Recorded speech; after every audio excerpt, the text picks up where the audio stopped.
Halo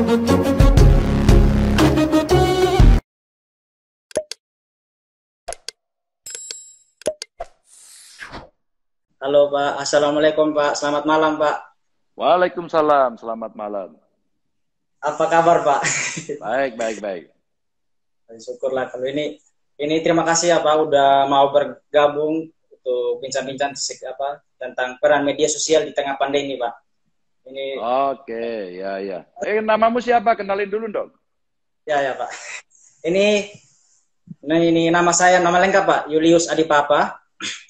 Oke, dipanggilnya? Untuk biasa dipanggilnya Lius. Lius, Lius. Oke, Lius. Silakan Lius. Oke. Pak, ini mungkin saya jelaskan sedikit, perkenalkan sedikit untuk Media Galeri Sumba ya Pak. Biar teman-teman yang mungkin belum kenal dengan Sumba juga, biar kami perkenalan sedikit ya untuk Media Galeri Sumba. Silakan. Ya. Pak, untuk sebelumnya saya ucapkan terima kasih buat Pak Ganjar sudah mau bergabung di acara live pada malam hari ini. Terus untuk sedikit perkenalan untuk Media Galeri Sumba Pak. Jadi kami Media Galeri Sumba ini adalah salah satu media bantu untuk mempromosikan Pulau Sumba Pak, baik pariwisatanya, budaya sama adat istiadat Pulau Sumba sendiri gitu. Ya, Oke, terus? Mungkin saya langsung saja Pak ya, karena nanti Pak Ganjar juga kan ada kegiatan setelah ini, jadi mungkin saya mau tentang kegiatan selama ini apa saja Pak. Mungkin sebelum hari kemarin apa saja kesibukan dari Bapak sendiri. Oh ya, sampai hari ini kita masih urus soal COVID, ada banjir, ada longsor, ada Gunung Merapi yang lagi aktif. Ya, pokoknya semua jalan lah.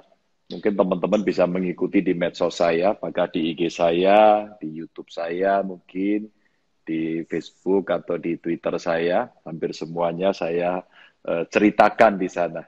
Jadi lumayan banyak lah. Untuk kalau Merapi mungkin saya juga dekat, karena saya sekarang masih di Jogja juga Pak. Karena teman-teman gitu ini ya? kan, karena kami ini media kan timnya ada di sana, ada juga yang karena saya sendiri juga masih kuliah di Jogja Pak. Jadi untuk kabar media Merapi juga ini kami sangat dekat dari tempat saya sini Pak. Semoga. Oh ya, kamu tinggal di mana? Di Sleman Pak. Di mana? Dekat Stadion Maguwarjo Pak. Oh, di Maguwo, ya. Oke. Oke, silakan Lius. Jadi ya kita tahu ya Pak Ganjar ini kan sangat aktif di media sosial ya. Contohnya Instagram, Twitter, bahkan YouTube juga. Bahkan di Instagram saja followersnya banyak ya Pak, 3,3 juta kalau nggak salah. Jadi kenapa kami mengangkat tema peran media sosial di tengah pandemi? Karena bagi kami media ini adalah salah satu yang sangat efektif untuk bantu untuk mengkampanyekan tentang pandemi atau COVID-19 ini Pak. Karena kita tahu bahwa Indonesia sekarang, kalau saya lihat ini sudah hampir yang positif sudah mencapai 1 juta lebih Pak. Sama yang meninggal pun itu sudah 939.000 sekian. Jadi peran media ini yang sangat dibutuhkan untuk masa-masa pandemi sekarang Pak. Terus mungkin saya mau bertanya di Pak Ganjar sendiri untuk bagaimana sih selama ini media apakah sudah sangat efisien menurut Pak Ganjar sendiri? Iya, sebenarnya ada banyak media yang mesti kita gunakan pada zaman sekarang ya. Jadi kalau kita bicara media yang umum, media mainstream, ada televisi, ya, ada ya cetak elektronik lah begitu ya, ada radio, ada koran, majalah mungkin, atau mungkin sudah mulai masuk ke berita-berita online. Tapi hari ini rasa-rasanya komunikasinya sudah berubah. Ilmu komunikasi juga sudah bergeser. Kalau dulu orang membaca koran ya, menunggu, sekarang nggak, lebih proaktif karena masyarakat juga bisa menjadi citizen journalist gitu ya. Masyarakat bisa menjadi wartawan, bisa menuliskan dengan ada media sosial. Bahkan sekarang banyak kalau saya setiap kali memposting sesuatu itu jadi cerita sudah, jadi rame. Ini hari ini nih banyak nih yang ikut acara kita. Pak Ganjar, Semarang banjir. Ya, ada titik banjir kurang lebih 29, 18 sudah surut. Dan memang dari BMKG kemarin Semarang dan sekitarnya itu curah hujannya paling ekstrim. Jadi siap-siap saja. Ya, tadi ada Kendal sampaikan banjir, terus kemudian ada di Kudus gitu ya.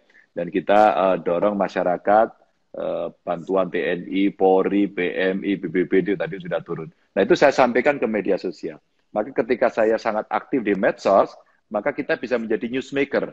Setidaknya kita newsmaking, membuat berita sendiri, terus kemudian kita tampilkan, dan ketika itu menarik, kadang-kadang media malah merefer ke sana. Jadi inilah yang bisa kita lakukan untuk berkomunikasi dengan masyarakat. Kebetulan saya menggunakan medsos sudah lama, sejak saya dulu masih di DPR RI, sehingga kita bisa berkomunikasi direct lah dengan masyarakat secara langsung begitu. Oke Pak, baik Pak.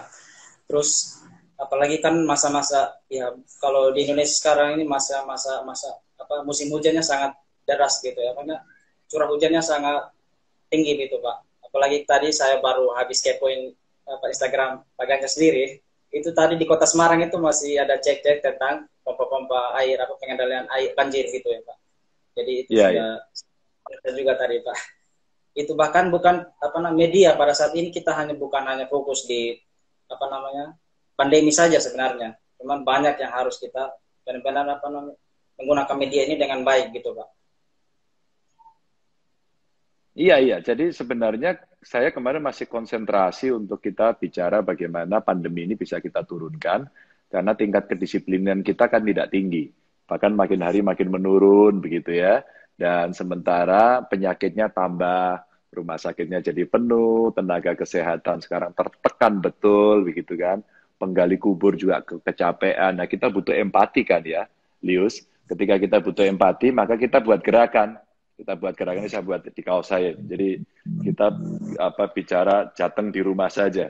Maka ketika kita bicara datang di rumah saja ini, kami sampaikan kepada warga, dan alhamdulillah 2 hari ini ternyata partisipasinya sangat bagus.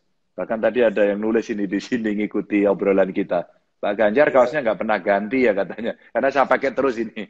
Nanti sebentar lagi habis ngobrol ini kita akan ngobrol dengan televisi juga sama gitu ya. Kita kampanyekan. Jadi di medsos iya, di mainstream iya, di kaos iya. Sehingga sekarang cara kita komunikasi memang sudah bergeser menggunakan cara-cara yang lebih soft, lebih enak, dan anak-anak yang kekinian itu gampang mengikutinya begitu. Jadi kondisi-kondisi ini sebenarnya kita pesankan kepada masyarakat cara-cara menyampaikan informasi yang baik. Ya risikonya gampang aja. Risikonya ketika kita masuk ke sana dibully gitu. Maka hari ini koran Jakarta, koran ibu kota maksud saya, nulis Jateng Semarang banjir, Ganjar kok tidak dibully gitu, padahal dibully juga gitu. Atau Sujiwo Tejo nulis, biasanya kalau ada banjir gubernurnya digebukin apa dibully gitu, kok enggak?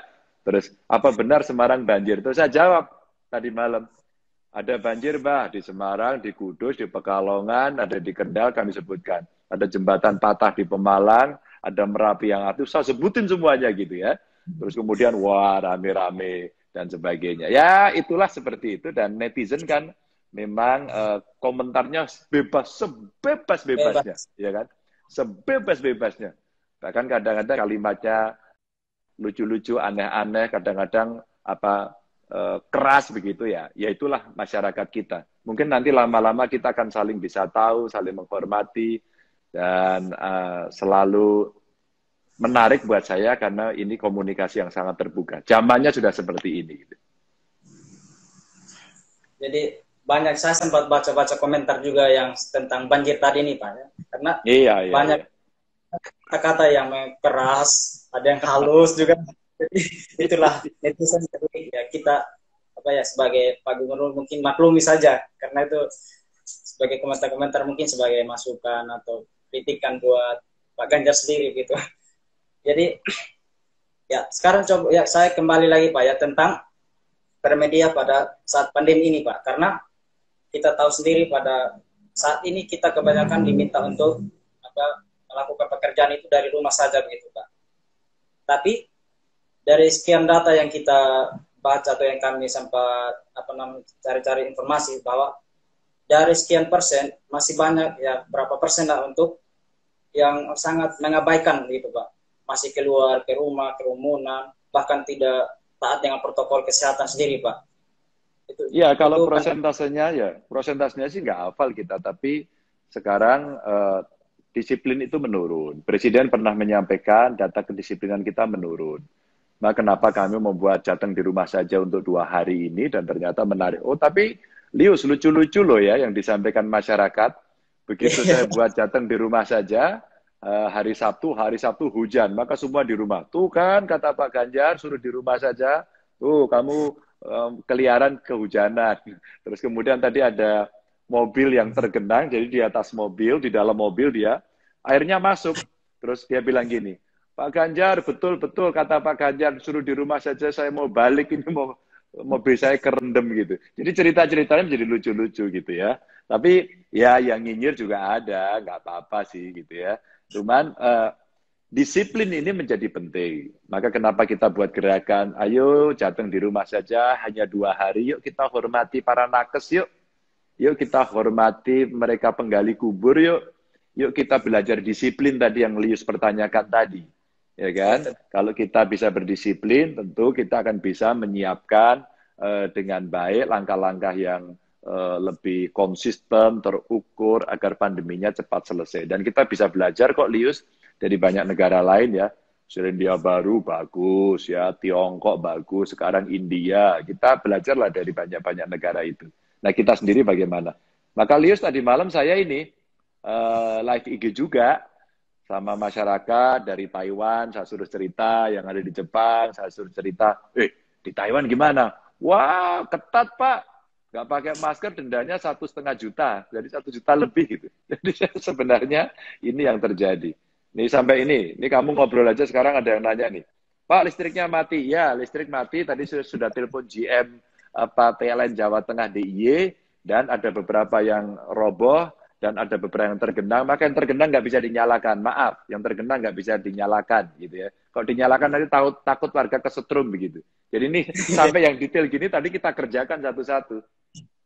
Gitu. Jadi medsos penting banget ya, kita berikan informasi selama ini dan mendorong masyarakat disiplin tadi itu, Lius. Oke, baik Pak. Jadi mungkin karena curah hujannya, jadi ya, untuk pemadaman listrik atau sering pemadaman listrik mungkin kami sendiri di DIY saja itu sering Pak. Karena itu ya bagaimana sudah sendiri, jadi tidak mungkin kita ya tetap nyala karena nanti faktor bahayanya itu sangat tinggi, resikonya sangat tinggi gitu Pak. Jadi ya Pak, sekarang saya mau lari tentang vaksinnya nih Pak ya, karena kemarin sudah banyak, walaupun sekarang sudah divaksin Pak. Mungkin kita mau mendengar langsung dari Pak Ganjar sendiri, bagaimana mungkin bisa menceritakan tentang vaksinasi ini Pak. Ya awalnya vaksin ini kan awalnya nggak dipercaya, maka pada saat Presiden menyampaikan kita mau vaksin, wah langsung ada yang nggak setuju. Itu vaksinnya halal apa haram gitu, keluar kan awal itu, bayar atau gratis gitu. Presiden jangan enaknya sendiri dong, waduh gitu galak-galak katanya. Itu Pak Presiden, jangan rakyat jadikan percobaan, Anda dulu. Wah, langsung Presiden merespon, oke, saya dulu gitu. Kalau gratis gitu. Jadi artinya sebenarnya dikasih. Bahkan Presiden sendiri orang pertama yang vaksin. Hari kedua saya divaksin dan saya udah 2 kali. Memang pada awal meyakinkan itu tidak mudah, Lius. Meyakinkan itu tidak mudah. Ada yang tidak percaya ya, apakah halal atau haram. Untung Majelis Ulama menyampaikan ini halal. Yang kedua, apakah ini aman? BPOM menyampaikan ini aman, gitu kan. Bahkan sekarang Indonesia impor dari dari Tiongkok itu vaksinnya curah. Jadi curah, biangnya yang diimpor. Terus kemudian diolah oleh Bio Farma dan nanti itu sudah diolah dan dikemas oleh Bio Farma untuk diberikan kepada masyarakat. Hasilnya bagaimana ya? Semua orang awalnya agak takut dan sebagainya. Saya waktu ditanya wartawan juga sama, Lius. Pak Ganjar siap nggak untuk yang pertama? Sebaiknya jangan saya dulu yang pertama. Pak Ganjar takut ya? Bukan. Ini kan yang pertama nakes dulu. Kita hormati nakes. Saya terakhir saja nanti kalau perlu biar kalian dulu aman begitu. risikonya biar kita ambil. Ternyata pikiran itu dibaca berbeda. Apalagi kalau di hatinya sudah ada kedengkian, sudah ada kebencian, sudah ada tidak suka, tidak percaya, maka dia mengatakan begini, saudara takut gitu. Lalu saya bilang begini, oke, kalau gitu saya yang pertama. Begitu saya yang pertama, ada yang protes juga. Kenapa Anda tidak hormati rakyat dulu, mestinya rakyat dulu. Ya ilah, kemarin ada yang minta. Jadi masyarakat itu banyak ya, macam-macam. Akhirnya sudah, saya disuntik pertama, kipinya nggak ada, jadi efeknya nggak muncul. Suntik kedua, alhamdulillah juga baik, sampai ini sehat. Dan Leo saya omongkan ya, ini mumpung ada teman-teman kurang lebih 1000, berapa ini? 1755 ya, waduh banyak sekali yang ikut. Nah, kalau kita melihat kondisi ini, maka nampaknya makin semangat masyarakat ikut. Saya kasih data dikit ya. Akhirnya Leo di Jawa Tengah itu, 7 minggu sebelum adanya vaksin, itu ternyata tenaga kesehatan kita rata-rata 200-an tiap minggu terpapar COVID positif. Tiap minggu. Sekarang setelah divaksin turun. Dari sekitar 170-an, 140-an, bahkan terakhir 27. Apa artinya? Apa artinya? Ternyata efektif. Maka kemarin rapat dengan Presiden, gubernur-gubernur dari provinsi-provinsi yang ada di Jawa dan Bali diundang, terus kemudian kita mau vaksin ke masyarakat. Nah, kita siapkan. Yang saya sih kepinginnya pasar-pasar dulu, agar mereka yang tiap hari berinteraksi dengan sangat ketat. Bahkan di pasar kan tidak ada social distancing ya. Semua sangat dekat itu bisa lebih aman. Jadi kalau cerita vaksin seperti itu, Lius. Baik, Pak. Terima kasih, Pak. Itu karena karena selama ini sebelum divaksin bahkan ada yang bilang ya bukan vaksin saja, alat suntiknya juga takut, berbagai macam ya. Itu namanya jarum fobia itu. Jadi itulah. Jadi pertama itu bahkan ada bilang harus gratis. Setelah digratiskan banyak lagi. Nanti ini Pak Presidennya harus duluan nih divaksin. Akhirnya jadi rakyat Indonesia, Pak. Oke, Pak. Jadi mungkin teman-teman untuk yang nonton mungkin ya sekali lagi jangan takut untuk vaksin karena untuk mencegah salah satu mencegah COVID-19 ini kita harus berani diri untuk vaksinasi. Gitu. Iya, betul. Nah, ya, Pak, sekarang saya mau ke arah apa istilahnya Pak ya tentang produk-produk ya karena sekarang selama ini saya sering pantau di akun Instagram Pak Ganjar sendiri nih tiap minggu itu ada istilah posting-posting tentang produk-produk yang menjual produk secara online Pak karena di masa-masa pandemi ini karena itu paling efisien itu jualan secara online gitu Pak. Iya. Jadi sebenarnya setiap minggu saya jualan. Jadi saya buka dulu ya. Saya buka dulu hari ini edisi Lapak Ganjarnya. Apa ya ini ya? Oh, hari ini bebas. Hari ini bebas. Ini boleh jualan apa saja. Maka tadi saya lihat postingan di tempat saya. Ada banyak sekali produk yang ditampilkan. Dan ternyata menarik-menarik. Bahkan ada juga yang akhirnya saya sendiri beli begitu ya. Maksud saya sebenarnya kita membantulah ya masyarakat yang sekarang lagi berusaha tapi dia tetap di rumah saja. Terus kemudian kita bantu jualan. Nah ini saya memanfaatkan follower saja. Ketika follower saya ya lumayan begitu ya. Terus kemudian saya manfaatkan. Siapa tahu ini bermanfaat ternyata ya 1-2 begitu Lius yang mendapatkan manfaat ini kemudian penjualannya bisa meningkat. Saya membuat endorsement dan orang menjadi tahu. Alhamdulillah mereka mau beli, menjadi kenal, dan seterusnya. Saya kira ini soal aja. Kreasi memanfaatkan hobi gitu ya. Jadi kita coba bantu UMKM gitu. UMKM-nya sekarang ini pada secara Indonesia saja nih, makanya di masa pandemi sangat pendapat masyarakat yang jualan seperti itu sudah sangat banyak, pendapatnya minim sekali Pak, karena efek dari COVID-19 gitu. Jadi salah satunya saat kita jualan secara online gitu. Iya. Makanya sebenarnya kenapa kemudian kita harus berkreasi memanfaatkan medsos sebenarnya kan ini yang kecil-kecil saja kan, yang memungkinkan kan, dan dengan caranya kan nggak sulit tinggal posting saja begitu. Maka Iya, kalaulah kemudian ini bisa kita dorong untuk membantu, tentu ini sangat menyenangkan. Begitu, Lius? ya. Sama dengan akun media kami sendiri, Galeri Sumba, Pak. Kami bukan hanya untuk pariwisata, budaya, tapi kami juga akan bantu mempromosikan kalau ada yang minta endorse atau apa sekarang ya, karena Ya. followers kami ini lumayan juga, sudah 11.000. Jadi banyak yang DM bantu promosi ini. Jadi kami bantu promosikan juga, Pak. Itu karena salah satu untuk membantu juga. Iya, iya, betul itu. Saya dukung itu. Bagus itu idenya. Terima kasih, Pak. Oke, Pak. Sekarang mungkin saya sedikit curhat nih, Pak, ya, tentang Ya, ya, ya. karena sekarang kita tahu bahwa di masa-masa pandemi untuk belajar tatap muka, ya khususnya di daerah saya, ya, Pak, ya, di Sumba sendiri.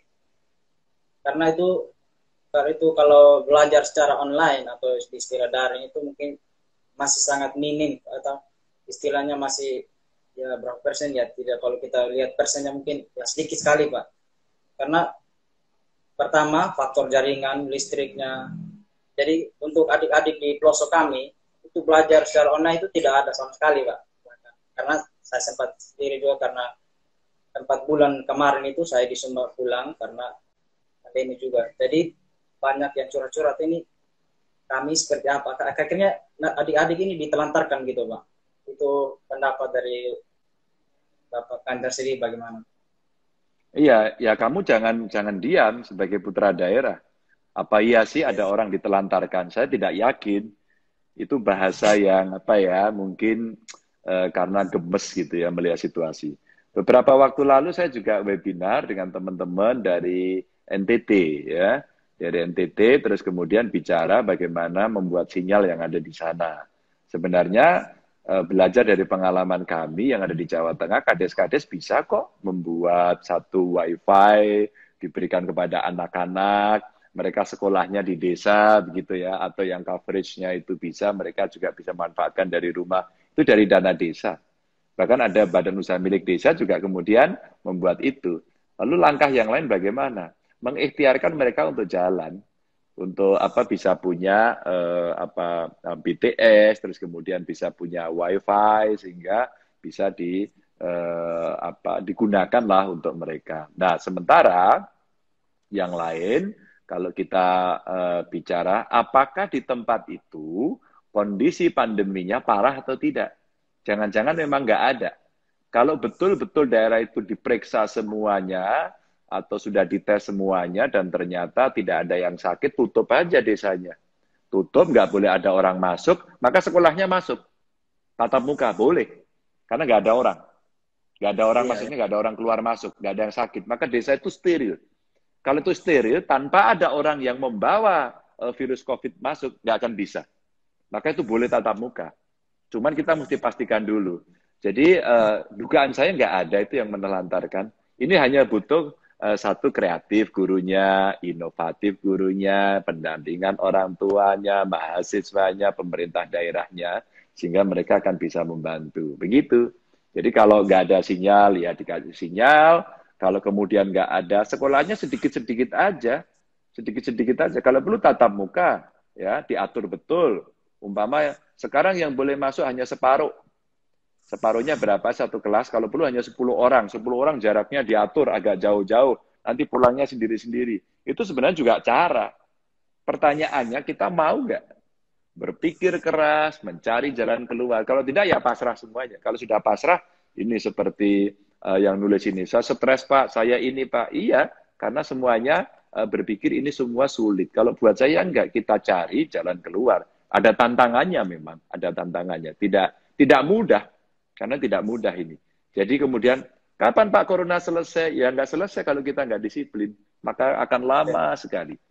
Siap-siap ya divaksin. Wah, saya nggak mau divaksin, Pak. Lebih lama lagi. Kamu di rumah saja ya. Oh, nggak mau, Pak. Saya harus tetap jalan terus. Ya sudah, makin lama lagi. Gitu. Jadi ini butuh kesadaran bersama. Seumur-umur ya, saya tanya pada beberapa orang ya, yang hidupnya kira-kira sudah usia 80 tahunan. Saya tanya pada mereka, belum pernah mengalami situasi seperti ini. Pandemi global belum pernah. Kecuali yang usianya mungkin ada yang 200 tahun ya. Mungkin yang usianya 200 tahun mungkin pernah mengalami waktu dulu terjadi flu Spanyol gitu ya. Rasa-rasanya kok tidak sekarang ya. Gitu. Oke Pak, terima kasih Pak. Ya untuk kan kita bahas tentang jaringan apa segala macam karena salah satu faktornya juga itu karena ya masyarakat pada khususnya di pedalaman ya Pak karena tidak bisa mengakses media akhirnya akhirnya dengar itu dari mulut ke mulut saja gitu akhirnya dari penyampaian akhirnya banyak yang merasa ketakutan wah ini benar-benar jadi kadang-kadang orang tua juga melarang anaknya di rumah saja jangan keluar mana-mana gitu Iya, iya. apa untuk mengakses medianya itu sangat minim sekali gitu Pak jadi itu yang saya salah apa mungkin itu di daerah-daerah Enggak, lain. kalau sekarang akses media sangat gampang. Hanya butuh sinyal saja kok. Jadi kalau ada aktivis yang di sana, aktivis ya ini, aktivis itu mau bergiat-giat, mau capek, mau menjadi relawan, itu sebenarnya bisa. Tinggal di-download, dikirim. Atau kalian-kalian lah yang sekarang kuliah di luar NTT, di luar apa namanya, eh, kampung begitu ya. Ada di Jogja, mungkin di Jakarta, mungkin di Semarang, dimanapun. Anda kirimi saja kalau perlu. Siapa yang punya sinyal nih ya, tak kirimin berita. Ini soal teknologi, ini soal ini. Pasti kan ada yang punya, bukan nggak ada yang punya. Nah itu mereka buat kelompok-kelompok kecil untuk nanti bisa di-share. Sehingga buat saya selalu ada jalan keluar. Mari kita hentikan mengeluh, mari kita cari jalan keluar. Kalau tidak bisa sendirian, kita kolaps. Kolaborasi dengan yang lain, kamu punya apa, kita punya apa, bareng-bareng. Itu loh yang namanya spirit gotong royong. Itu. Iya, Pak. Jadi itulah salah satu karena mungkin untuk mengakses media tadi itu salah satu faktornya itu karena sinyal jaringannya itu saja sih Pak untuk daerah-daerah pedalaman karena kita ketahui untuk mengakses berita karena seperti banyak hoaxnya juga benarnya padahal satu kota ini kadang bilang di sana sudah ada meninggal gara-gara positif corona padahal kenyataannya tidak itu jadi semua masyarakat sekitar di pelosok-pelosok akhirnya percaya berita-berita hoax seperti itu gitu. Iya, iya, betul itu. Jadi udah jadi jangan gampang kena hoax. Itulah teknologi. Kalau teknologi hari ini kita gunakan dengan baik, ya baik. Yang jahat ya akan nyebar hoax. Maka butuh klarifikasi, butuh menjernihkan, butuh orang-orang yang bisa membantu. Ya orang-orang NTT itu kan soalnya jagoan. Jadi agamawan biasanya kan ya. Jadi guru, jadi wartawan. Ini saya lihat kalau 3 profesi ini orang NTT biasanya, waduh hebat, hebat. Dan tokoh-tokoh hebat biasanya dari sana guru ya, terus kemudian jurnalis gitu ya, itu atau apa mungkin tokoh agama dari sana biasanya hebat-hebat. Makanya mereka bisa menjadi pusat informasi, pusat penyebar informasi sehingga nantinya masyarakat tadi yang tidak tahu menjadi tahu. Nah, literasi ini penting untuk disampaikan. Jadi tahu tentang COVID, literasi COVID ini penting juga disampaikan. Maka teman-teman yang sekolah di kota, ilmu pengetahuannya lebih tinggi, pengetahuannya lebih banyak, dan bisa mencari ya, jangan diem ya, mencari proaktif, lebih progresif lagi, maju, cari, pengen tahu, kita bisa paham, bagikan, gitu. Oke Pak, terima kasih banyak Pak masukannya untuk apa. Terus pada kesempatan ini juga mungkin kita tidak lama ya Pak ya karena tadi sudah dihubungi sama Mas Bima tadi Pak karena Oke, atau ada pertanyaan-pertanyaan nggak yang kamu mau jawab kalau ada dari yang ikut gabung pada hari ini? Ini tadi ada tanya yang kami pengen sekolah ya, jangan dulu. Wah, ada cerita mak-mak itu, mak-mak nggak perlu menjerit. Mak-mak jangan menjerit, mak-mak Anda lagi diminta untuk praktikum bagaimana mencintai anak. Kelak kemudian hari para emak-emak, Andalah orang yang paling hebat. Karena Anda mendampingi anak tiap hari, Anda akan membesarkan mereka, dan Anda akan mendampingi mereka. Woi, ini ada yang nanya-nanya di sini. Pak, bantuan banjir tidak merata. Gampang sekali, hanya tinggal kamu bilang BPBD-nya pasti dibantu. Pasti. Tapi jangan menunggu di rumah ya. Sudah menunggu di rumah, nggak ngomong siapa-siapa, tiba-tiba bicara bahwa bantuan nggak merata. Jangan. Tadi juga sudah banyak kok yang menyampaikan ke saya. Kemarin saya wawancara televisi, kemudian juga ada yang menyampaikan begini, Lius. Pak Ganjar, kita dengarkan suara dari masyarakat. Pak Ganjar minta di rumah saja. Oh, ternyata yang masyarakat ini tidak bisa di rumah karena dia tidak punya rumah. Dia abang becak. Dia di mana? Dia di Banjarnegara. Setelah acara Dialog TV, tolong saya minta nomor teleponnya kalau dia punya telepon. Kalau tidak, tunjukkan lokasinya. Lius, langsung saya telepon kepala dinas sosial saya, langsung kemudian dia perintahkan tenaga sukarelawan yang ada di Banjarnegara, dan hari ini sudah masuk rehabilitasi sosial di rumahnya provinsi, sudah mandi, sudah makan, dia tidur nyenyak. Jadi sebenarnya kalau kita berpikir positif, problem itu bisa kita pecahkan bareng-bareng. Tapi kalau negatif dan mungkin narasinya ingin framing agar kemudian tuh lihat jelek ya, kita memang belum semuanya baik kan. Itu bisa kita selesaikan. Ini banyak nih yang menyampaikan kepada Ini lagi saya ini. Iya, bertanya nih, banjir Pak. ini Apa tuh? apa ke sekolahnya memang tutup, tapi dari guru-gurunya hanya menyuruh untuk mengantar tugasnya begitu Pak. Mengantar tugas saja. Tidak, Tapi sebenarnya iya, sekolahnya sebenarnya kan nggak tutup. Ini sekolah tapi daring. Nampaknya kita kan tidak siap mungkin ya, karena kaget. Oh, sekolahnya daring. Kalau dulu semua membaca, nanti revolusi industri 4.0, nanti kita bicara bisa seperti ini. Wah, secara konsep hebat. Begitu kita praktek, stres ternyata ya. Maka guru-guru kita ya, Pak. minta, jangan hanya kumpulin data. Ayo guru, ada perlu bimbingan, konseling kepada siswa-siswa, termasuk orang tuanya, tidak apa-apa. Ngobrol sama orang tuanya, terus kemudian bisa memberikan cara belajar yang lebih kreatif. Ya harus dicari metodenya, harus dicari. Kalau belum ketemu ya cari lagi begitu. Jadi ibarat orang berusaha itu gagal 1.000 kali, bangunnya 2.000 kali. Sehingga kemudian akan punya semangat bangkit terus-menerus. Gitu. Ya, ya. Untuk memang di saat-saat pandemi masa ini, untuk mungkin kita menyinggung sedikit tentang perguruan tinggi pada umumnya ya Pak. Karena khususnya untuk yang praktek-praktikum itu kan, kalau istilah sekarang praktek online, itu mungkin sangat-sangat tidak efisien. Tapi ya apa boleh buat, kita harus benar-benar, karena khususnya ya kesehatan ya Pak, karena saya sendiri dari kesehatan gitu. Kalau kita disuruh praktek secara online, tapi ya seadanya gitu ya, kita pasti ya akan seadanya saja. Kita contoh disuruh buat Loh, video. kamu fakultas apa? Saya kesehatan Pak, di ilmu gizi Pak. Oh, kamu ilmu gizi. Ya praktek aja. Kamu praktek aja. Kamu usul sama dekan, kamu usul sama ketua jurusan. Pak, kita praktek Pak, dan kami siap. Artinya kamu siap ngambil risiko. Jumlahnya kecil aja. Jumlahnya kecil, mahasiswanya, Pak saya siap praktek. Saya juga punya keponakan, lagi koas di kedokteran, sama. Prakteknya pakai video. Terus saya bilang, ini nggak akan efektif. Kamu minta aja praktek datang gitu. Risikonya apa? Risikonya kena COVID. Kan kamu dokter, gitu kan? Kan kamu sudah lulus sekarang sarjana kedokteran ya, esket ya namanya. Sarjana kedokteran. Maka kemudian kamu siapkan agar kamu dalam praktek itu tidak tertular. Kan bisa pakai hazmat, ada pelindung, sekaligus praktek itu. Jadi kalau saya usul sama kalian itu, kecuali dihitung bahwa itu tidak memungkinkan. Judulnya risiko tapi ditanggung penumpang, harus berani. Kalau saya dalam situasi seperti ini berani karena apa? Ya kita harus belajar untuk kita bisa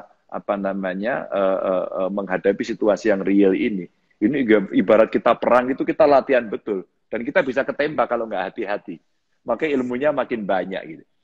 Jadi kamu boleh usul, Lius, Ya, Pak dosen, Bu dosen, saya mau praktek aja gitu.